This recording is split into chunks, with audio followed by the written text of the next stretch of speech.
I'm Philip. I'm one of the lead designers on a new game called Spellinx. And that's Helen, the cameraman. Woman. Man. Woman. In the next couple of minutes, we're going to talk about the game. I'm going to talk about the game and how good it is. And you're going to listen. For this game, we decided to do something different. We came up with the idea that instead of pressing a button to do an attack, you do a combo. A bit like Tekken, only an RPG game. So it kind of combines the skill of Tekken with the fun of an RPG. We encountered many problems when making this game, but like Battle Elves, we fought through, beating all the problems in our way, and we've ended up with a really fun multiplayer co-op game where you get to play with other wizards on the same computer against the forces of darkness. However, a bit like the Atari game Rampage, it can sometimes turn sour, with you and your friends disagreeing about things and casting fireballs of +3 damage on each other. Up left, shockwave attack! Yeah!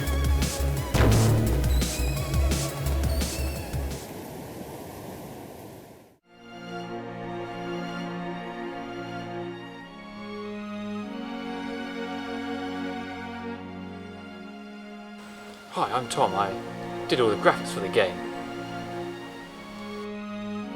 Best thing in this game is the water. I looked at real water, like this river here.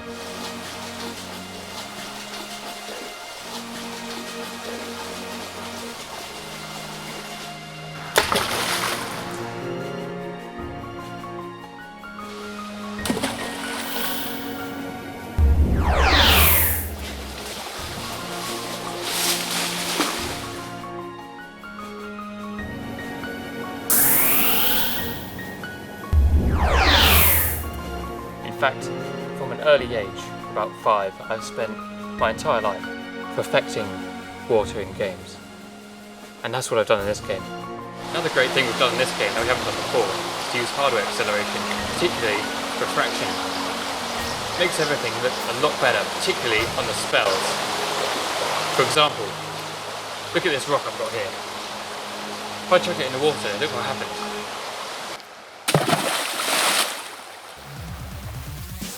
When thinking about the enemies for the game, we wanted them to seem really vicious and dangerous, as you'd expect in RPGs. So I came here, to the Cornish countryside, to see the kind of wild animals you get here.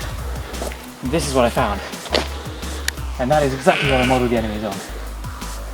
I wouldn't go near those if I were you. Stand back. Making AI in the game was a big challenge. We resorted to bouncy ball types for the first couple of enemies, because it's easy to make hordes of them bounce about, and it's quite fun to play against. But as the game progresses, we're going to add in more challenges. We're going to have enemies that fire out of their and possibly even things that fire projectiles long distances towards the players.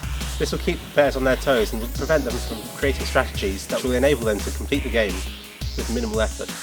We base the AI in the game on these sort of creatures here. They bounce about a bit and don't do much, but if you go near them then they walk towards you. We found that this was quite effective in constructing AI that was quite convincing in the game and quite fun to play against. We also have invisible barriers. If you look at the barrier here, you see they're all vibrating against it. In game we have the same sort, but it's invisible so you can't see it. This prevents AI from escaping from the zone they're spawned in into other areas, which will cause problems. If you've played one of our previous games like Santa Satnas, you'll notice it had no hardware acceleration. As a result, it looked completely and utterly But this time we have hardware acceleration, so we have anti-aliasing and alpha channels, so we have variable transparency. You'll notice the graphics looks much better. A bit like this view here. Now, look at this and compare that to our game. Can you tell me which one is the real picture?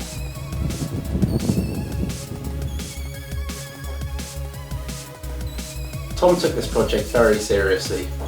Oh yeah, look at this, just feel the ivy in your hands. He didn't just want to make graphics, he wanted to feel and touch the graphics. Watch this.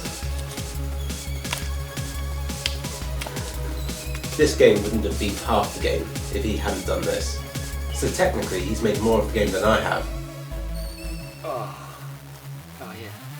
Spellinx is a genuinely fun and enjoyable game that can be played with up to 3 players.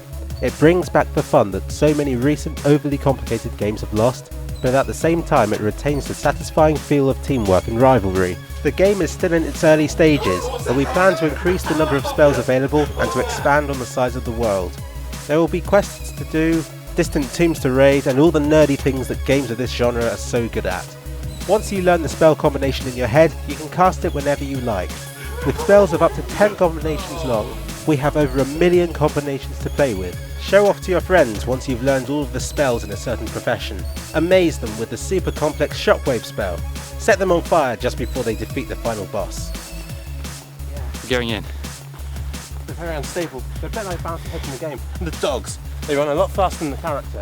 You don't know which way they're going to go next. Okay. They seem to have seen us, there's lots of them. They're coming! They actually are coming! Whoa. That's a barbed wire fence! I'll get that out. Lucky escape there. Good thing we quick saved. So yeah, thanks for watching this video. Now go download our game. And go to indiepub.com and vote for it in the dev competition. I'm an English person. And so am I. Bye!